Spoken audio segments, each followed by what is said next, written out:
A saúde e mais dinheiro no bolso para quem vai ao trabalho de bicicleta. A horta no terraço de um edifício feita por um professor da Univale. Jardim comestível, o que é e como fazer? E a sardinha no alvo da pesquisa. Reveja agora as matérias que foram destaques em 2015. Olá! Em 2015, o noticiário ferveu em todas as áreas. Foram notícias ruins, como os atentados em Paris e a tragédia em Mariana, mas tivemos também boas notícias. Muitas delas levadas ao ar em nível nacional pela TV Univale. Os funcionários do setor de hotéis, restaurantes e bares da região ganham um incentivo para irem ao trabalho de bicicleta. Isso faz bem para o corpo, para a mente e também para o bolso. Eu acordo normalmente 7 horas da manhã, aí me preparo para, me arrumo, me visto para sair, 7h20, 7h25 no máximo eu estou saindo de casa. É um trajeto de mais ou menos 4 a 5 quilômetros daqui até o trabalho. A cidade é plana, a vista é excelente, então o trajeto é compensador, vale a pena muito ir de bike. Eu uso a bike já há mais de 15 anos para o trabalho. Além do benefício físico, mental, tem a questão financeira também, que a bike não tem gasto com carro, não tem gasto com transporte público. O Jefferson se exercita, ganha tempo e ainda dinheiro nos 10 quilômetros que percorre para ir ao trabalho e voltar para casa de bicicleta. Uma proposta do Sindicato dos Empregados em Hotéis, Restaurantes e Bares da região incentiva o uso da bicicleta entre os trabalhadores do setor. Com as ciclofaixas ficou muito seguro para circular. Daqui até o hotel são 90% do trajeto é composto por ciclofaixa, então não tem por que não ir. Não há resistência, não há dificuldade na logística do trajeto. Depois do esforço no pedal e de se recompor, é hora do trabalho. É claro, com mais disposição e com R$ 82 a mais no final do mês. Para o dia, esse exercício que você faz de casa até aqui, te ajuda a dar uma destreza, a dar um pique maior? Não, com certeza. Esse é um trajeto que eu faço já há 3 anos e só traz benefícios. A gente chega com uma disposição diferente para o trabalho, né? E mesmo depois de um dia longo de trabalho, todo o estresse gerado vai embora em cada gota de suor. Não tem como se manter estressado por muito tempo. O próprio exercício te ajuda nessa função de relaxamento. Foi algo que só trouxe um retorno positivo, tanto para os funcionários quanto para a empresa. Até porque o nosso acesso aqui não são todas as linhas de ônibus que passam na frente do resort. E para a empresa a gente converteu, na verdade, um custo que ia para a empresa de ônibus, a gente converteu para o funcionário como um incentivo. A ideia surgiu quando nós começamos uma campanha por mais ciclovias aqui na região. E essa campanha ela teve uma boa aceitação, até por segurança, né, da administração pública. Entendemos que muitos trabalhadores usam a bicicleta como meio de transporte. Isso é saudável, é econômico, é ecologicamente correto. Só que nós tínhamos que fazer alguma coisa que estimulasse ainda mais o uso da bicicleta. Então, foi onde surgiu a cláusula que a gente chama de cláusula sustentável. Além de ganhar um valor a mais na sua folha de pagamento, é um veículo saudável, que não polui e está tendo, o pessoal está aderindo a esse novo conceito de transporte. Nesse restaurante Navegantes, também no litoral de Santa Catarina, o dono optou pela cláusula do sindicato de pagar para incentivar os funcionários a virem de bicicleta. Um dos problemas é a deficiência nos horários de ônibus que passam pelo local. É bem difícil, não tem ônibus para vir para cá, o horário, né, que eu pego aqui. Aí eu tenho que vir de bicicleta. Se você não viesse de bicicleta, chegaria atrasada? Sim, com certeza. Às vezes tem ônibus, mas nem sempre dá certo o horário que eu venho trabalhar. Daí eu acabo vindo de bicicleta. E como é que é vir de bicicleta para o trabalho? É bom, né? Você vê a paisagem, tem o mar, tudo. É bom. E a gente, de certa forma, consegue contribuir incentivando o colaborador a vir de bicicleta, porque também tem a questão também, além desse, digamos que, melhorar a questão do trânsito nas cidades, também a questão da saúde do colaborador, porque ele, de certa forma, vai estar praticando uma atividade física e vai também estar contribuindo com a sua saúde. Você sabia que pode fazer um jardim comestível em casa? Sim, isso é possível. E a técnica é simples para produzir alimentos saudáveis. Reveja a matéria e, quem sabe, dá até para colocar em prática. Vamos assistir? No canteiro, as flores se misturam a hortaliças como a alface e temperos como o manjericão verde e roxo orégano e cebolinha. Também tem pé de berinjela, de tomate e plantas medicinais como a erva cidreira. Pode-se até chamar de horta, mas esse é o jardim da Universidade do Vale do Itajaí. É uma experiência que essa professora faz para difundir a ideia dos jardins comestíveis. Uma proposta bastante contemporânea, em vários lugares está se fazendo esse trabalho, não é só meu, né? Em muitas cidades tem grupos se mobilizando para introduzir esses jardins comestíveis nos espaços.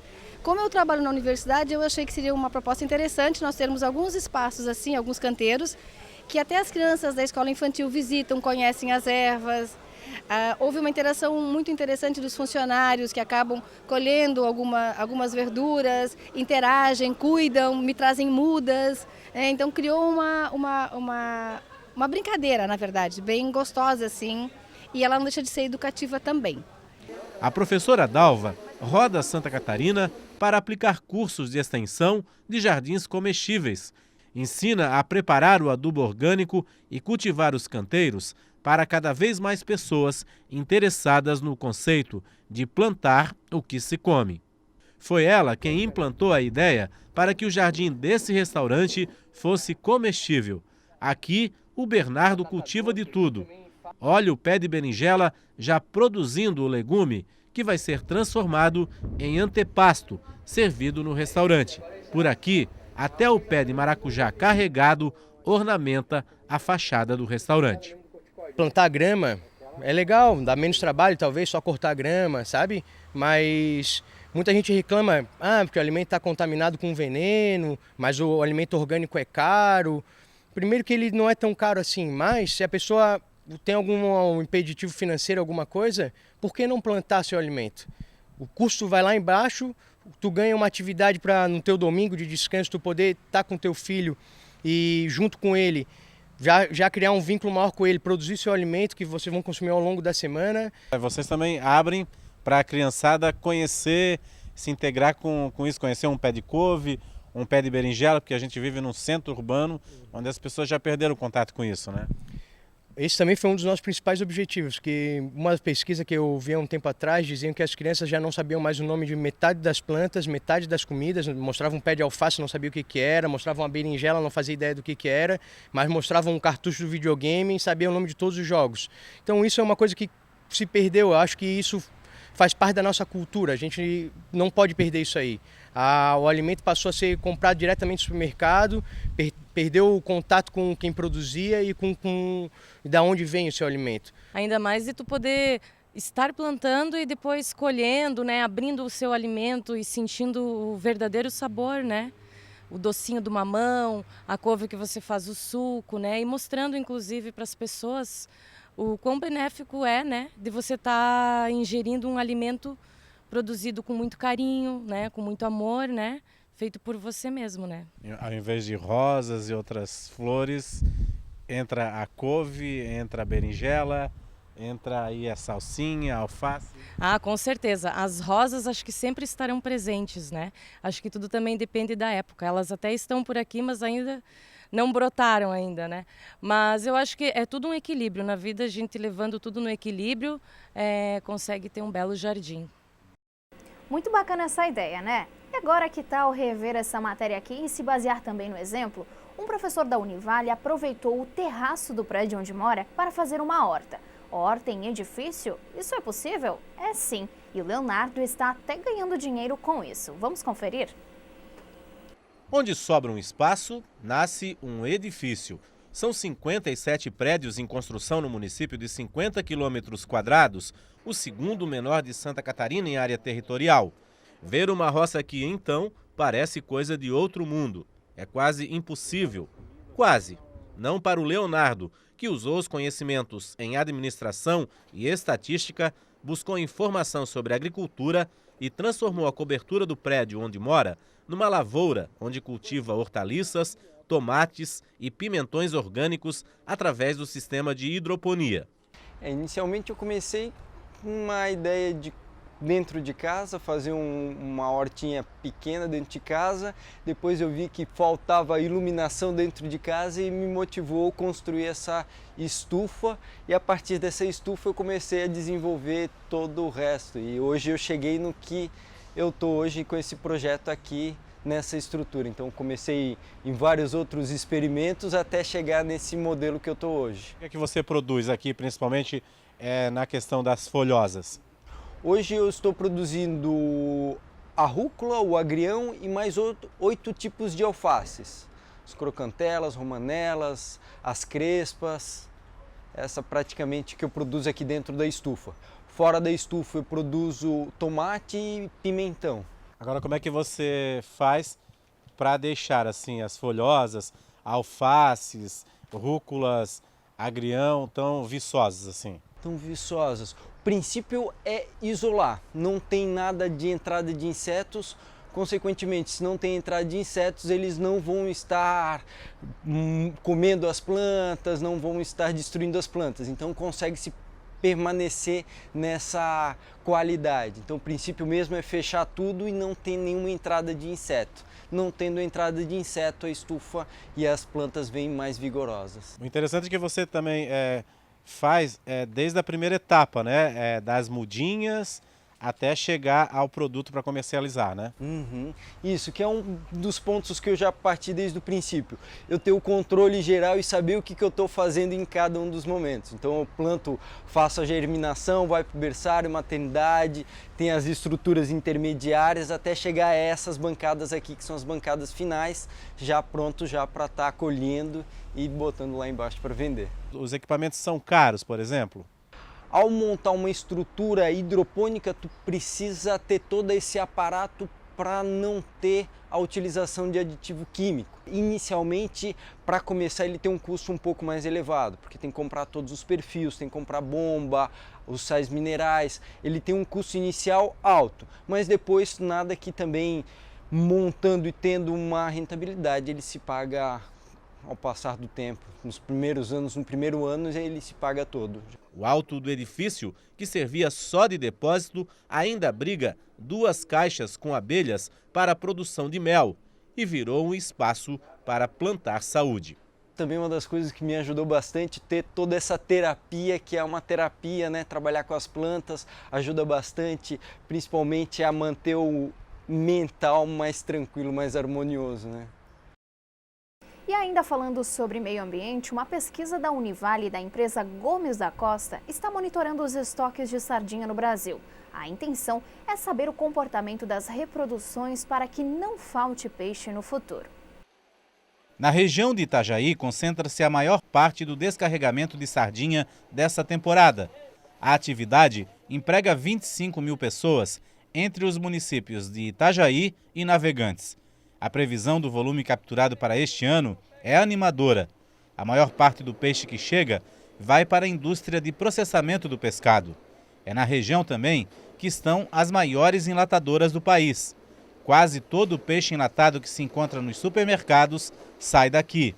Só nessa empresa, a maior da América Latina do setor, são 2 milhões de latas de sardinha processadas por dia e mais 1 milhão de latas de atum. Se por um lado o ritmo de produção é bom para os negócios, por outro, há uma preocupação em manter os estoques. Por isso, a empresa resolveu elaborar um programa que une a indústria, o poder público e o grupo de estudos pesqueiros da Universidade do Vale do Itajaí. Eu, como estagiária, eu faço a coleta de dados biológicos, biométricos, da sardinha e do atum. Faço a coleta de dados da entrevista com os barcos, com os mestres de barcos, coletando toda a informação, onde foi coletado o peixe, a quantidade de peixe. Também faço a coleta de amostras para posteriormente ser levada para o Laboratório de Ciências de Oceanografia Biológica, na Univale, para aí ser analisada com os dados novamente de biometria, para saber o estágio de reprodução desses peixes. Então, facilita para ter dados mensais contínuos. Nós temos a consciência de que o sucesso da indústria está diretamente ligado à sustentabilidade do recurso. E somente é possível fazer gestão com dados científicos. Então nós estamos abrindo as portas para que os cientistas venham até aqui, façam a coleta de dados e tomem todas as informações que sejam necessárias para ajudar o governo na tomada de decisões, ou seja, na sustentabilidade. Todas as informações científicas têm essa finalidade, né? Preservar, manter, porque hoje nós não temos problemas com os estoques. Hoje nós estamos numa situação de, vamos dizer, de conforto com relação a volumes, a produção. Nós estamos num cenário muito bom e é esse cenário que nós queremos manter para gerações futuras. Então a empresa toma a iniciativa de unir o setor produtivo, acadêmico e público, o município de Itajaí representando o setor público, no intuito da sustentabilidade de duas pescarias. Uma que já tem ordenamento, que já tem defeso, tem tamanho mínimo de captura, que é a sardinha, e outra que é o atum, que ainda está numa fase bastante inicial, inclusive de exploração no ambiente natural. Nós temos uma ideia que vem já de décadas, na qual a indústria é quem explora o recurso, né? Sem uma preocupação com a sustentabilidade. Essa ideia tem mudado nas últimas 2 décadas, especialmente a partir do final dos anos 90, em que a indústria reconhece, né, que a preservação do recurso, ou seja, a sustentabilidade biológica de um recurso pesqueiro, resulta diretamente na sustentabilidade econômica dessa empresa. Então, hoje, a indústria vê que a preservação de estoques que são importantes para a manutenção do funcionamento de todo um setor produtivo, é muito importante para o negócio. Então, hoje a indústria vê que ela mesma pode investir esforços na conservação dos recursos pesqueiros no Brasil. Hoje, nós temos uma pesca relativamente estável desses recursos. Inclusive, a sardinha, nós temos uma pesca nos últimos 3 anos, numa média de 100 mil toneladas. Para se ter uma ideia, no ano de 2000 nós pescávamos no país 16 mil toneladas. Entretanto, nós temos que estar muito atentos, porque ou seja, nós estamos trabalhando com a natureza, com uma situação que está exposta a variáveis ambientais. Então, nós temos que estar toda hora monitorando e reavaliando anualmente a situação desses estoques para verificar se ocorre algum tipo de modificação. Vamos rever juntos daqui a pouco o aumento no consumo de orgânicos no Brasil. E como se lida com os celulares nas escolas? E tem mais, da história para a panela. Você vai conhecer a trajetória do arroz na série especial do canal Futura. E uma viagem na cultura açoriana e ao Museu Nacional do Mar em São Francisco do Sul.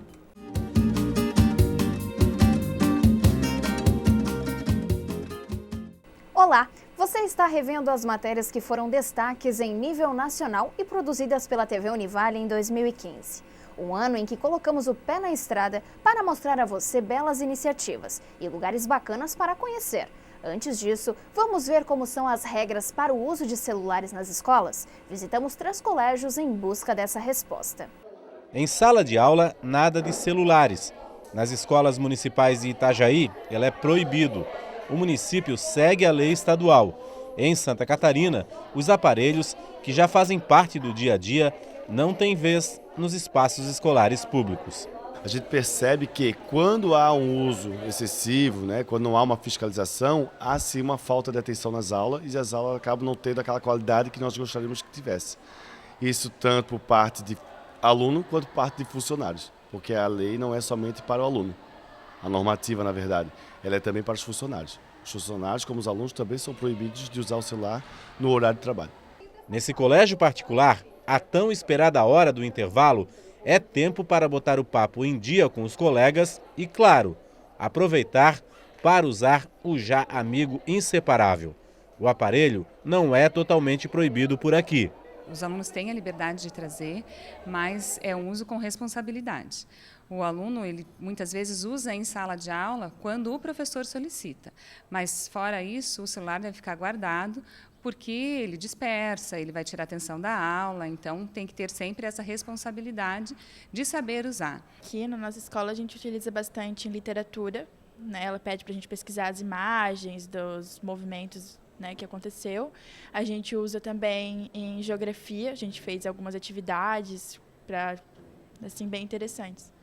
Nós trabalhamos com conteúdo sobre coordenadas geográficas e nós utilizamos então os celulares, notebooks, né, em sala de aula para fazer essa atividade com as coordenadas, localizando diferentes pontos do planeta por meio das coordenadas geográficas. E nesse momento o uso do celular ele foi importante porque praticamente todos os alunos têm. Então por que não utilizar essa ferramenta, né, nas aulas?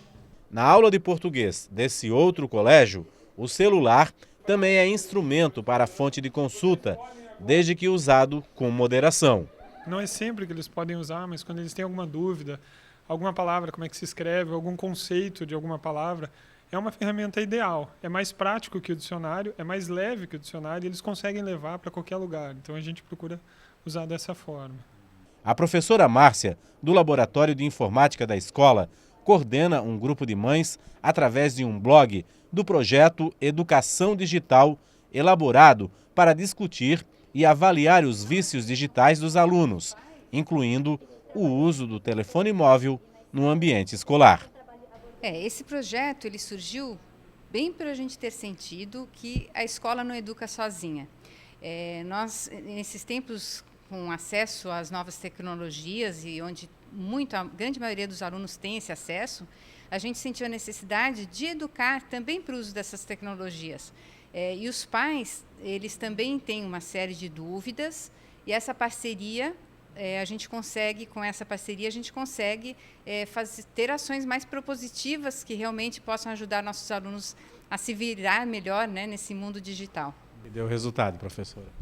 Então, os resultados na educação sempre são sementinhas que a gente vai plantando, né? Mas a gente sente que hoje a gente já tem por parte dos alunos e do próprio corpo docente, coordenação, uma consciência maior sobre o uso dessas tecnologias. Essa é uma nova ferramenta pedagógica muito interessante. E sabe o que um especialista em informática e uma engenheira agrônoma fizeram? Um site para a venda de produtos orgânicos. Em um clique, você compra os alimentos saudáveis e ainda ajuda os produtores. Fomos até Florianópolis conhecer um pouco mais sobre essa iniciativa. Confira. Todo sábado, essa feira de orgânicos da Lagoa da Conceição em Florianópolis é ponto de encontro para quem quer ter uma alimentação livre de agrotóxicos. O motivo, quem frequenta a feira sabe bem. Se a gente for pensar que a gente está ingerindo pelos produtos convencionais em torno de 5 litros de agrotóxicos por ano, é a média do brasileiro, é uma forma boa de prevenção. E indiretamente a gente contribui para a não contaminação do solo, do subsolo, do lençol freático. E também é uma forma de fomentar essa agricultura familiar orgânica, né? Há 18 anos, comercializando produtos orgânicos no local, os produtores rurais vindos de diversas regiões de Santa Catarina, assistem o crescimento do consumo dos alimentos sem agrotóxicos. A projeção é de um aumento de 30% nas vendas este ano no Brasil. As pessoas estão realmente começando a se preocupar mais, né? Com a questão da saúde, a questão ambiental, a questão social também alguns. E o pessoal está realmente procurando mais orgânicos. Além das leguminosas que a gente já conhece tradicionalmente, de produtos orgânicos como alface, rúcula e até frutas, o ramo das massas também está vindo e com sucesso. O pessoal está consumindo. Sim, com certeza. Hoje está muito procurado, assim como as massas, os recheios das massas que são feitos com queijos orgânicos, né? Os legumes, trigos orgânicos, ovos orgânicos. Então, tudo é uma parceria, tudo, né, é um grupo para a gente conseguir chegar no produto. Espaços assim ainda são poucos para comercializar produtos orgânicos.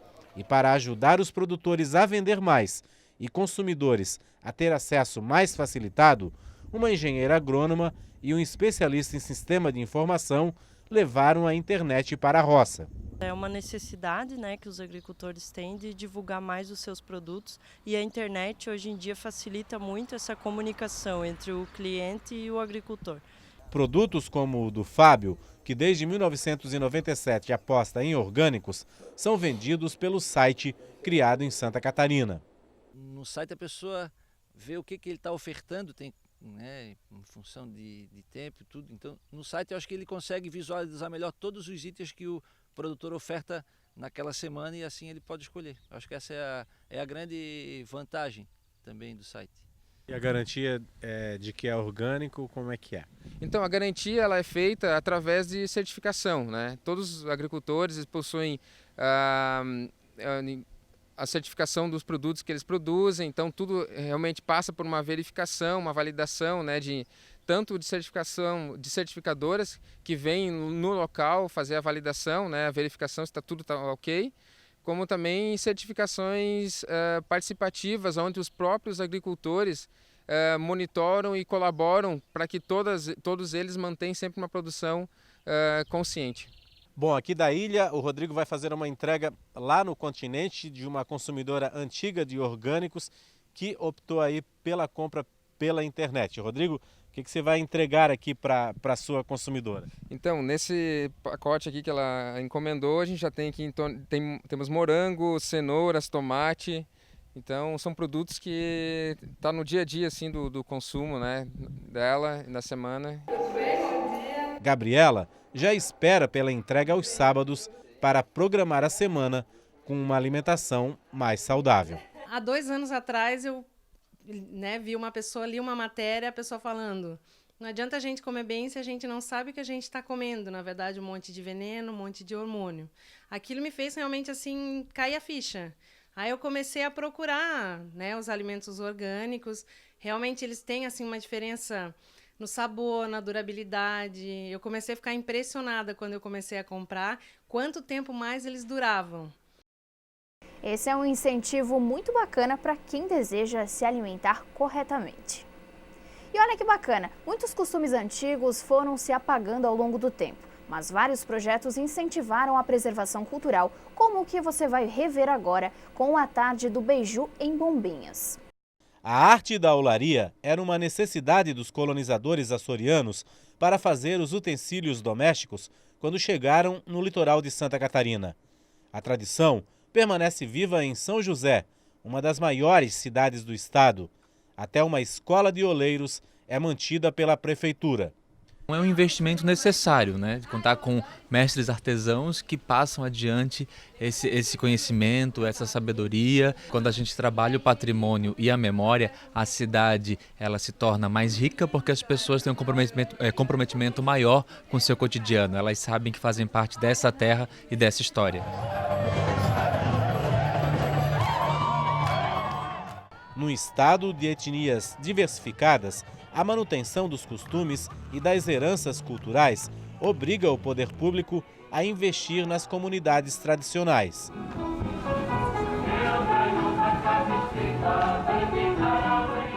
A Fundação e a Secretaria de Esporte, Turismo e Cultura, ela apoia, ela cria projetos e ela tem também o que nós chamamos de cultura de balcão, que é quando a comunidade nos leva uma necessidade dela e a gente transforma essa necessidade num projeto.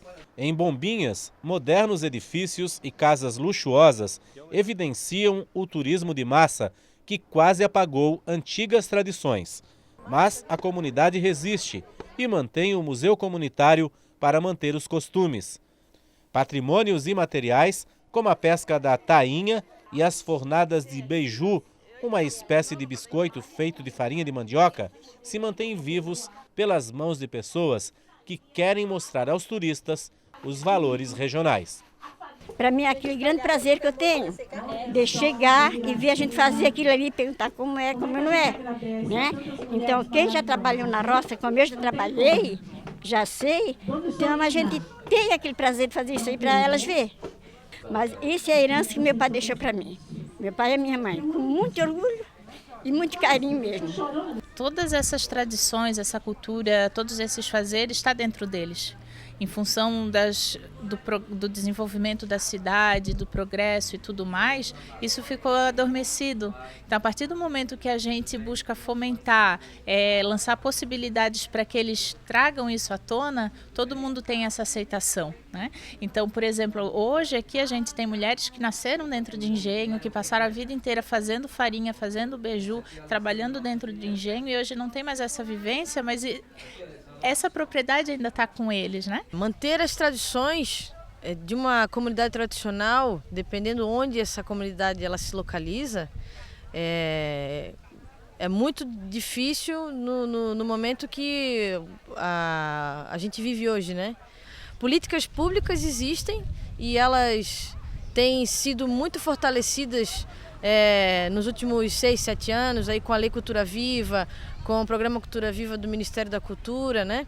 Muitos editais que vêm também contemplando as ações de manutenção e de salvaguarda de memória e de patrimônio de comunidades tradicionais. Hoje o Brasil tem esse trabalho muito forte e as prefeituras que têm, eu diria assim, grupos de pessoas mais abertos, que fazem parcerias com instituições como universidades, essas prefeituras elas estão aproveitando esse momento. É um movimento fantástico. Eu diria que é um movimento que o Brasil está finalmente acordando para as suas tradições e se orgulhando delas.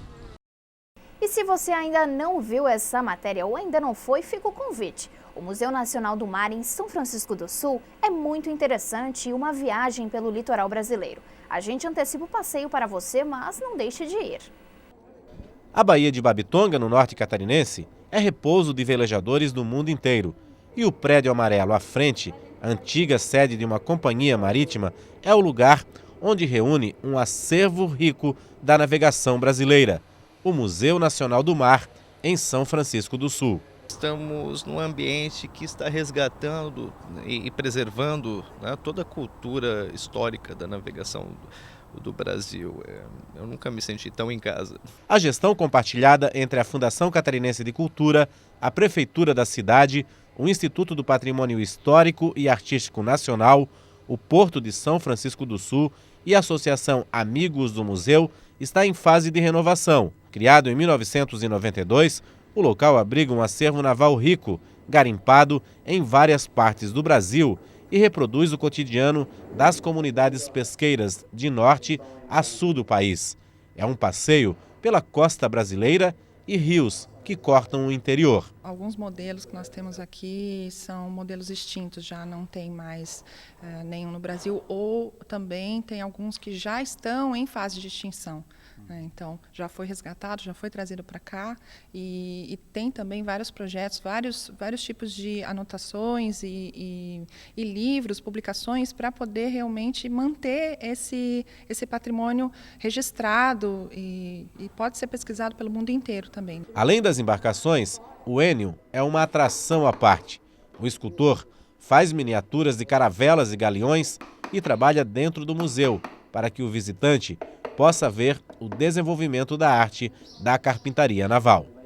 O museu me inspira bastante, entende? Que é um local que eu gosto de São Francisco também, né? E um local melhor que eu me adaptei para trabalhar, entende? Para produzir, para criar, entende, né? Para imaginar peças náuticas também, né? Quer dizer, veio lá de Itajaí, a minha criatividade, né? E vim para aqui no museu. E estou aqui bem feliz, entende, né, meu? Produzindo obras, vendendo umas pecinhas também, né?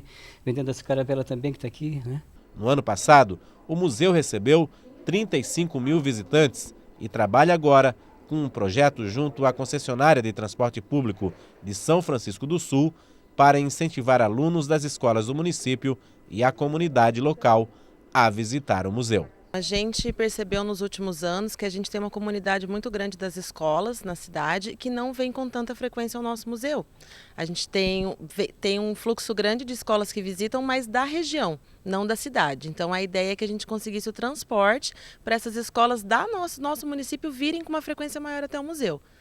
Pois justamente quando a gente conversa com os professores, com a escola, eles têm uma dificuldade em chegar até o museu pelas escolas serem muito afastadas, né? E a escola nem sempre tem o recurso, nem sempre os pais conseguem esse recurso também. Então a ideia é negociar com a empresa de ônibus para que a gente consiga o transporte das escolas. Está tão próximo deles e ao mesmo tempo muito longe, né? A gente quando recebe escolas do nosso município aqui e conversa, muitos deles não vieram no museu ainda. Não foi a primeira vez, sabe? São crianças que já têm 10, 12 anos, que já nasceram nasceram aqui que ainda não vieram aqui conhecer, né? Acabam que pela dificuldade às vezes, das próprias famílias não conseguem vir no final de semana com os pais, então a gente quer tentar proporcionar pelo menos que a escola traga como aprendizado, com conteúdo pedagógico, né? A gente tem várias disciplinas que dá para abordar dentro do museu, a parte de história, geografia, artes, biologia, tudo tem alguma relação com o museu que está muito perto delas.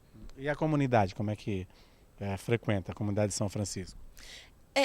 Não é uma frequência muito grande também. A gente percebe, eu conheço muitas pessoas que vieram uma vez ou outra e depois não vieram mais, e pessoas que ainda não vieram também. Uma das coisas que a gente conseguiu para atrair o público da cidade com mais frequência ao museu é que os moradores da cidade não pagam mais para entrar no museu.